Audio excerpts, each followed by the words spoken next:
Kekalahan memalukan pasukan salib dan peran cerdas seorang perempuan. Bayangkan sebuah negeri yang diserbu oleh pasukan asing berjumlah lebih dari 100.000 orang. Dipimpin langsung oleh raja terkenal dari Eropa, Louis ke-9 dari Prancis. Bayangkan pula, saat sang raja Mesir sekarat, yang justru menyelamatkan negeri itu. Bukan seorang panglima, bukan juga jenderal, tapi seorang perempuan cerdas yang memainkan peran paling menentukan dalam sejarah. Siapa dia? Apa yang terjadi? Dan bagaimana raja besar Eropa itu bisa ditawan dan dipenjara?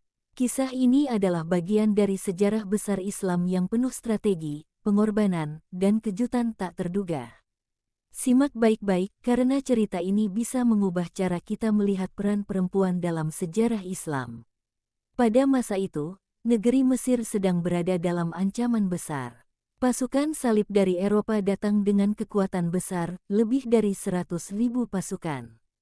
Mereka mendarat di Dimyat, kota pelabuhan penting di Mesir, dan berhasil merebutnya.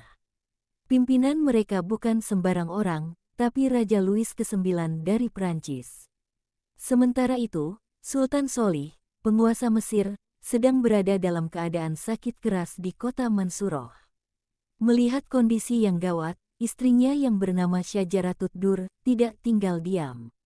Ketika sang sultan wafat, dia menyembunyikan kematiannya agar musuh tidak tahu. Dia mengeluarkan perintah atas nama sultan, mengatur strategi, dan segera mengirim utusan ke putra sultan, Turansyah, agar segera datang membantu. Pasukan salib yang sudah merasa menang, ternyata melakukan kesalahan besar. Alih-alih masuk ke Mesir lewat jalur gurun seperti strategi militer zaman dulu, mereka malah masuk dari Damietta yang penuh kanal dan rawa. Mereka akhirnya terjebak dan tidak bisa bergerak cepat. Saat itulah Turansyah datang, memimpin pasukan Muslim dan melakukan serangan balasan besar-besaran.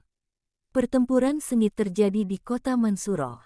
Pasukan Muslim mengepung musuh dari segala arah. Hasilnya, sekitar 30.000 tentara salib terbunuh, banyak yang tenggelam di Sungai Nil. Dan lebih hebat lagi, Raja Louis ke-9 ditangkap.